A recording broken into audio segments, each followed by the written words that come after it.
ನಮಸ್ಕಾರ. ನಮ್ಮ ಇಂದಿನ ವಿಷಯ ಕುವೆಂಪು ಜಾಣ ಜಾರಿ ಬಿದ್ದಾಗ. ಕುವೆಂಪುರವರಿಗೆ ಅನ್ಯ ಲೋಕದಿಂದ ಬರ್ತಕ್ಕಂಥ ಜೀವಿಗಳು ಅಂದ್ರೆ ಏಲಿಯನ್ಸ್, ಹಾಗೇನೆ ಹಾರಾಡ್ತಕ್ಕಂಥ ತಟ್ಟೆಗಳು ಅಂದ್ರೆ ಫ್ಲೈಯಿಂಗ್ ಸಾಸರ್ಸ್ ಬಗ್ಗೆ ಬಹಳ ಕುತೂಹಲ ಇತ್ತು. ಅನ್ಯ ಲೋಕದ ಜೀವಿಗಳನ್ನ ಕುರಿತಾದ ವರದಿ ಪುಸ್ತಕಗಳನ್ನ ಅಮೆರಿಕ ಮತ್ತು ಫ್ರಾನ್ಸ್ ದೇಶಗಳಿಂದ ಅವರು ತರಿಸ್ಕೊಂಡಿದ್ರು. ಅವ್ರನ್ನ ಅವಕಾಶ ಸಿಕ್ತಾಗಲೆಲ್ಲ ಕುವೆಂಪುರವರು ಹಾರಾಡತಕ್ಕಂಥ ತಟ್ಟೆಗಳು ಮತ್ತು ಅನ್ಯ ಲೋಕದ ಜೀವಿಗಳ ಬಗ್ಗೆ ಗಂಟೆಗಟ್ಟಲೆ ಉತ್ಸಾಹದಲ್ಲಿ ಮಾತಾಡ್ತಾ ಇದ್ರು. ಹಾರಾಡುವ ತಟ್ಟೆಗಳ ಅಸ್ತಿತ್ವದ ಬಗ್ಗೆ, ಅವು ಅನ್ಯ ಗ್ರಹಗಳಿಂದ ಬಂದಿವೆ ಅನ್ನೋ ಬಗ್ಗೆ ಕುವೆಂಪುರವರಿಗೆ ಯಾವುದೇ ಸಂಶಯಗಳು ಕೂಡ ಇರಲಿಲ್ಲ. 1955ರಲ್ಲಿ ಜಾರ್ಜ್ ಅಡಮ್ಸ್ಕಿ ಎಂತಕ್ಕಂಥ ಒಬ್ಬಾತ ಇನ್ಸೈಡ್ ದಿ ಸ್ಪೇಸ್ ಶಿಪ್ ಅಂತಕ್ಕಂಥ ಪುಸ್ತಕವನ್ನ ಹೊರತಂದಿದ್ದ.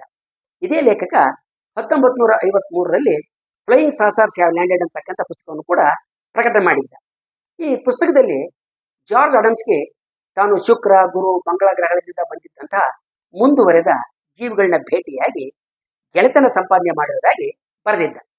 ಒಮ್ಮೆ ಅನ್ಯ ಲೋಕದ ಈ ಗೆಳೆಯರು ತನ್ನನ್ನ ತಮ್ಮ ನೌಕೆನಲ್ಲಿ ಕರೆದೊಯ್ದು ಚಂದ್ರನನ್ನು ಸುತ್ತಿ ಮಂಗಳ ಗ್ರಹದ ತಮ್ಮ ನಾಗರಿಕತೆಯ ವಿಹಂಗಮ ನೋಟವನ್ನು ತೋರಿಸಿದ್ರು ಅಂತ ಕೂಡ ಪುಸ್ತಕದಲ್ಲಿ ದಾಖಲೆ ಮಾಡಿದ್ದ. ತನ್ನ ಪುಸ್ತಕದಲ್ಲಿ ಅನ್ಯ ಜೀವಿಗಳ ನೌಕೆಯ ಫೋಟೋಗಳನ್ನು ಕೂಡ ಈತ ಪ್ರಕಟ ಮಾಡಿದ್ದ. 1961ರಲ್ಲಿ ಈತ ಫ್ಲೈಯಿಂಗ್ ಸಾಸರ್ಸ್ ಫೇರ್ವೆಲ್ ಅಂತಕ್ಕಂಥ ಇನ್ನೊಂದು ಪುಸ್ತಕವನ್ನು ಕೂಡ ಬರೆದ.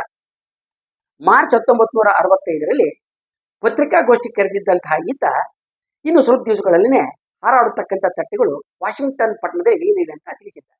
ಈತನ ಈ ಪುಸ್ತಕಗಳನ್ನು ಓದಿ ರೋಮಾಂಚಿತರಾಗಿದ್ದಂಥ ಕುವೆಂಪುರವರು ಹಾರಾಡುವ ತಟ್ಟೆಗಳನ್ನು ಕುರಿತಾಗಿ ಈತನೊಂದಿಗೆ ಪತ್ರ ವ್ಯವಹಾರಗಳನ್ನು ಕೂಡ ನಡೆಸಿದ್ರು ಅಂತ ಜವರೇಗೌಡರು ದಾಖಲೆ ಮಾಡ್ತಾರೆ.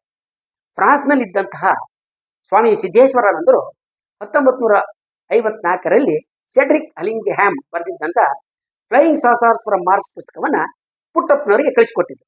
ಹಾಗೇನೆ ಸ್ವಾಮಿ ಸಿದ್ದೇಶ್ವರಾನಂದರು 12 ಆಗಸ್ಟ್ 1956 ತಮ್ಮ ಪತ್ರದಲ್ಲಿ ಜಾರ್ಜ್ ಅಡಮ್ಸ್ಕಿ ಬರೆದಿರ್ತಕ್ಕಂಥ ಇನ್ಸೈಡ್ ಸ್ಪೇಸ್ ಶಿಪ್ ನಾನು ಓದಿದ್ದೀನಿ, ಅದು ನನಗೆ ಅಷ್ಟೊಂದು ಒಪ್ಪಿಗೆ ಆಗಿಲ್ಲ ಅಂತ ಕೂಡ ತಿಳಿಸಿದ್ರು.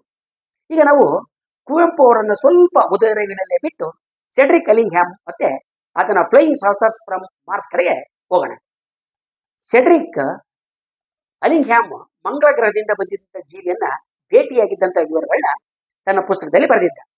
ಹಾಗೆಯೇ ಕೆಲವು ಅಸ್ಪಷ್ಟ ಫೋಟೋಗಳನ್ನ ಕೂಡ ಆತ ಪ್ರಕಟ ಮಾಡಿದ್ದ.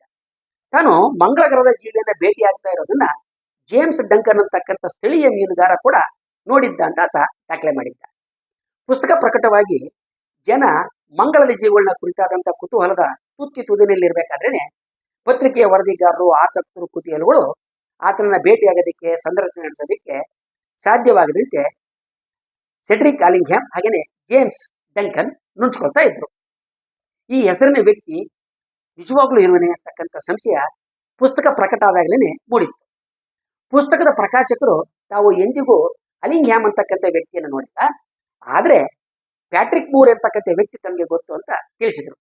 ನಂತರದ ದಿನಗಳಲ್ಲಿ ಅಲಿಂಗ್ಹ್ಯಾಮ್ ಸ್ವಿಟ್ಜರ್ಲ್ಯಾಂಡ್ನಲ್ಲಿ ಸತ್ತ ಅಂತಕ್ಕಂಥ ಸುದ್ದಿ ಕೂಡ ಹರಿದಾಯಿತು. ಇವೆಲ್ಲಕ್ಕಿಂತ ಮಿಗಿಲಾಗಿ ಏಲಿಯನ್ಸ್ ಬಗ್ಗೆ ರೋಚಕ ಸಂಗತಿಗಳನ್ನ ಬರೆದು ಈ ಲೇಖಕರು ತಮ್ಮ ಪುಸ್ತಕಗಳನ್ನ ಮತ್ತು ಏಲಿಯನ್ಸ್ ಫೋಟೋಗಳನ್ನ ಮಾರಿ ಚೆನ್ನಾಗಿ ರೊಕ್ಕವನ್ನ ಮಾಡಿಕೊಂಡಿದ್ರು. ಕುವೆಂಪುರವರು ಇಳಿ ವಯಸ್ಸಿನಲ್ಲಿರ್ಬೇಕಾದ್ರೆ ಅಂದ್ರೆ 1986ರಲ್ಲಿ ಕ್ರಿಸ್ಟೋಫರ್ ಎಲನ್ ಮತ್ತೆ ಸ್ಟುವರ್ಟ್ ಕ್ಯಾಂಪ್ಬೆಲ್ ಅಂತಕ್ಕಂಥ ಇಬ್ಬರು ಸಂಶೋಧಕರು ಸೆಡ್ರಿಕ್ ಅಲಿಂಗ್ಹ್ಯಾಮ್ ಅಂತಕ್ಕಂಥ ವ್ಯಕ್ತಿನೇ ಇರಲಿಲ್ಲ, ಹವ್ಯಾಸಿ ಬ್ರಿಟಿಷ್ ಖಗೋಳ ವೀಕ್ಷಕ ಪ್ಯಾಟ್ರಿಕ್ ಮೂರ್ ಮತ್ತೆ ಆತನ ಗೆಳೆಯ ಪೀಟರ್ ಡೇವಿಸ್ ಇಬ್ಬರು ಸೇರಿ ಸೆಡ್ರಿಕ್ ಅಲಿಂಗ್ಹ್ಯಾಮ್ ಅಂತಕ್ಕಂಥ ಒಬ್ಬ ಕಾಲ್ಪನಿಕ ವ್ಯಕ್ತಿಯನ್ನ, ಆತನಿಗೆ ಸಾಕ್ಷಿಯಾಗಿ ಜೇಮ್ಸ್ ಡಂಕನ್ ಅಂತಕ್ಕಂಥ ಒಬ್ಬ ಮೀನುಗಾರನ್ನ, ಹಾಗೇನೆ ಮಂಗಳ ಗ್ರಹದಿಂದ ಬಂದಿದ್ದ ಜೀವಿಯನ್ನ ಭೇಟಿಯಾಗಿದ್ದಂಥ ಕಟ್ಟುಕತೆಗಳನ್ನ ಹೊಸದಿರೋದನ್ನ ಪತ್ತೆ ಹಚ್ಚಿದರು.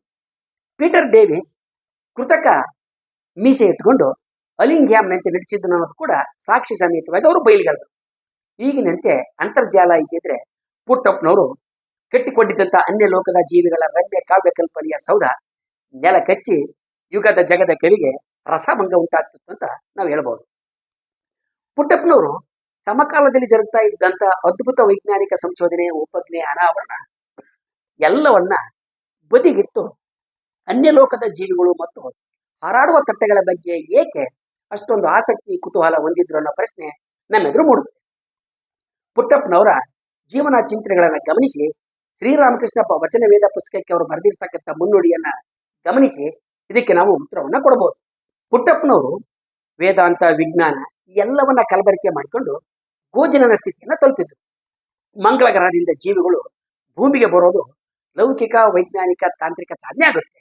ಈ ಬಗ್ಗೆ ವಿವರಗಳನ್ನ ತಿಳಿದುಕೊಳ್ಳೋದಿಕ್ಕೆ ವೈಜ್ಞಾನಿಕ ತತ್ವಗಳನ್ನ ತಿಳಿದುಕೊಳ್ಬೇಕು. ಇದು ಪುಟ್ಟಪ್ಪನವರಿಗೆ ಅಂದ್ರೆ ಕುವೆಂಪುರವರಿಗೆ ಬೇಕಿರಲಿಲ್ಲ, ಹಾಗೆ ಅದು ಅವರಿಗೆ ಸಾಧ್ಯವೂ ಇರಲಿಲ್ಲ. ಕುವೆಂಪುರವರು ವೇದಾಂತ ಪ್ರತಿಪಾದಿಸ್ತಕ್ಕಂಥ ಬ್ರಹ್ಮನನ್ನ ಒಂದು ರಮ್ಯ ಭೂಮ ಭಾವನೆ ಮತ್ತು ಕಲ್ಪನೆಯಾಗಿ ಬೆಳೆಸ್ಕೊಂಡಿದ್ರು. ಆಧ್ಯಾತ್ಮ ವಿಜ್ಞಾನವನ್ನು ಮೀರಿದುದು ಅಂತಕ್ಕಂಥ ನಂಬಿಕೆ ಅವರಿಗಿತ್ತು. ತಾಂತ್ರಿಕವಾಗಿ ಮಾನವರಿಗಿಂತ ಬಹಳ ಮುಂದುವರೆದಿರ್ತಕ್ಕಂಥ ಮಂಗಳದ ಜೀವಿಗಳು ವೇದಾಂತದ ಉನ್ನತ ಆಧ್ಯಾತ್ಮಿಕ ತತ್ವಗಳನ್ನ ಮನುಷ್ಯರಿಗಿಂತಲೂ ಚೆನ್ನಾಗಿ ತಿಳಿದುಕೊಂಡಿದ್ದಾರೆ ಅಂತ ಅವರು ಭಾವಿಸಿಕೊಂಡಿದ್ರು. ಆದ್ರಿಂದಲೇ ಅವುಗಳನ್ನ ಕುರಿತಾಗಿ ಕುತೂಹಲ, ಆಸಕ್ತಿಯನ್ನ ಹೊಂದಿದ್ರು. ಕುವೆಂಪುರವರು ಅನ್ಯಲೋಕದ ಜೀವಿಗಳನ್ನ ಕುರಿತಾಗಿ ಮಾತನಾಡಿದಾಗ ಅವರನ್ನ ತಿರುಗಿ ಯಾರು ಪ್ರಶ್ನೆ ಮಾಡದೇ ಇದ್ದುದು, ಫ್ಲೈಯಿಂಗ್ ಸಾಸರ್ಸ್ ಫ್ರಮ್ ಮಾರ್ಸ್ ಪುಸ್ತಕದಲ್ಲಿರ್ತಕ್ಕಂಥ ವಿಷಯಗಳ ಸತ್ಯಾಸತ್ಯತೆಯನ್ನ ಬಿಚ್ಚಿಡದೇ ಇದ್ದುದು ಮತ್ತು ಚರ್ಚೆ ಮಾಡದೇ ಇದ್ದುದು ಅವರ ನಂಬಿಕೆಗಳಿಗೆ ಒಂದು ರಕ್ಷಾ ಕವಚ ಆಗಿತ್ತು ಮತ್ತು ವರದಾನ ಆಗಿತ್ತು. ಶ್ರೀರಾಮಕೃಷ್ಣರ ಕಥಾಮೃತದಲ್ಲಿ ಹಾಗೆಯೇ ರಾಮಕೃಷ್ಣರ ಜೀವನ ಚರಿತ್ರೆಗಳಲ್ಲಿ ನಂಬಲು ಕಷ್ಟವಾದಂತಹ ಅಸಾಧಾರಣವಾದ ಅನುಭವಗಳು ಒಂದರ ನಂತರ ಒಂದು ಹೊರದು ಬರ್ತವೆ. ಭಾವುಕ ಭಕ್ತರು ಅಲ್ಲದೆ ಇರುವವರೆಗೆ ಇವುಗಳನ್ನ ಕುರಿತಾಗಿ ಸಹಜವಾದ ಸಂಶಯಗಳು ಮೂಡಿಬರ್ತವೆ. ಇವುಗಳನ್ನ ಸಮರ್ಥಿಸೋದಕ್ಕೆ ಕುವೆಂಪುರವರು ತಮ್ಮದೇ ಆದ ದಾರಿಯನ್ನ ಕಂಡುಕೊಂಡು ಅನ್ಯ ಗ್ರಹದ ಜೀವಿಗಳು ಇರೋದು, ಹಾರಾಡುವ ತಟ್ಟೆಗಳ ಮೂಲಕ ಅವು ಭೂಮಿಗೆ ಬರ್ತಾ ಇರೋದು ನಮಗೆ ಗೊತ್ತಿರಲೇ ಇಲ್ಲ. ಅಂತಹ ನಮಗೆ ಗೊತ್ತಿರದ ಅದ್ಭುತಗಳು ಅದೆಷ್ಟೋ ಇವೆ. ಕಾಲ ಸಾಗಿದಂತೆ, ಮಾನವ ಮುನ್ನಡೆದಂತೆ ಇವೆಲ್ಲ ಗೊತ್ತಾಗ್ತವೆ. ಇದು ಆಧ್ಯಾತ್ಮಿಕ ಅನುಭವಗಳಿಗೂ ಸ್ವಂತತೆ. ಆಧ್ಯಾತ್ಮಿಕ ಎಂದರೆ ರಾಮಕೃಷ್ಣರ ಅನುಭವಗಳು ಮತ್ತು ಅನುಭವಗಳು ನಮಗೆ ಈವರೆಗೆ ಗೊತ್ತಿರದ ಅದ್ಭುತ ವಿಶ್ವ ರಹಸ್ಯಗಳು ಅಂತ ತಿಳಿಸ್ತಾರೆ. ಇದು ತರ್ಕಶಾಸ್ತ್ರದಲ್ಲಿ ತಪ್ಪು ಹೋಲಿಕೆ ದೋಷ ಅಂತ ಪ್ರಸಿದ್ಧ ಆಗೈತೆ. ಇದು ಏನಂದ್ರೆ ಎರಡು ಸಂಗತಿಗಳ ನಡುವೆ ಯಾವುದೇ ಹೋಲಿಕೆ ಇಲ್ಲದೆ ಇದ್ರೂ ಅವು ಒಂದೇ ಅಂತ ಹೇಳ್ತಕ್ಕಂಥದ್ದು ಈ ದೋಷ. ಹಾರಾಡುವ ತಟ್ಟೆಗಳು ಅತ್ಯಂತ ಮುಂದುವರೆದ ವಿಶ್ವದ ಭೌತಿಕ ತತ್ವಗಳನ್ನ ಅರಿತು ಅವುಗಳನ್ನ ಬಳಸ್ತಕ್ಕಂಥ ಸನ್ನಿವೇಶವನ್ನ ತಿಳಿಸಿದ್ರೆ ಆಧ್ಯಾತ್ಮಿಕ ಅನುಭವ ವೈಯಕ್ತಿಕವಾದ, ಪರಿಶೀಲಿಸಲು ಆಗದ ಸಂಗತಿಯಾಗಿರುತ್ತೆ. ಗುರುದೇವನಿಗೆ ಶರಣಾಗೋದಿಕ್ಕೆ ಇಂತಹ ವ್ಯತ್ಯಾಸಗಳನ್ನು ಗಮನಿಸ್ತಕ್ಕಂಥದ್ದು ಬೇಕಿಲ್ಲ ಅನ್ನೋದು ಕುವೆಂಪು ಅವರ ನಿಲುವಾಗಿತ್ತು. ವಿಜ್ಞಾನ ತಿಳಿದುಕೊಳ್ಳಬೇಕಾದ ಅದೆಷ್ಟೋ ವಿಷಯಗಳಿವೆ ಅಂತ ಆಧ್ಯಾತ್ಮಿಕತೆಯನ್ನ ಸಮರ್ಥಿಸಿಕೊಳ್ತಕ್ಕಂಥದ್ದು ಎರಡು ಒಲಗಿನ ಕತ್ತಿ ಇದ್ದಂತೆ. ಯಾಕೆಂದ್ರೆ ವಿಜ್ಞಾನ ಎಲ್ಲ ಆಧ್ಯಾತ್ಮಿಕ ಅನುಭವಗಳ ಕೇಂದ್ರ ಅಂತಲೂ, ಅಂತ ಅನುಭವಗಳನ್ನ ಹೊರಗಿನ ಪ್ರಚೋದನೆಯಿಂದ ಸೃಷ್ಟಿಸಲು ಸಾಧ್ಯವಂತಲೂ, ಅಥವಾ ಸಮಾಧಿಯ ಅನುಭವ ಒಂದು ಬಗೆಯ ನರಮಾನಸಿಕ ಸ್ಥಿತಿ ಅಂತಲೂ ಮುಂದೊಂದು ದಿನ ಯಾವುದೇ ಸಂಶಯಗಳು ಇಲ್ಲದಂತೆ ತೋರಿಸೋದು ಸಾಧ್ಯ ಇದೆ. ಆದ್ರಿಂದ ಕುವೆಂಪುರವರು ಆಧ್ಯಾತ್ಮಿಕ ಅನುಭವಗಳಿಗೆ ಹಾರಾಡುವ ತಟ್ಟೆಗಳ ಕಟ್ಟುಕತೆಗಳ ಮೂಲಕ ಸಮರ್ಥನೆಯನ್ನ ಒದಗಿಸಲು ಹೋಗಿ ಜಾರಿ ಬಿದ್ದ ಜಾಣರಾಗಿದ್ದರು. ಮುಂದಿನ ವಿಡಿಯೋದಲ್ಲಿ ನಾವು ಕುವೆಂಪುರವರ ಇತರ ಕುರುಡು ನಂಬಿಕೆಗಳ ಬಗ್ಗೆ ಚರ್ಚೆ ಮಾಡೋಣ. ವಂದನೆಗಳೊಂದಿಗೆ.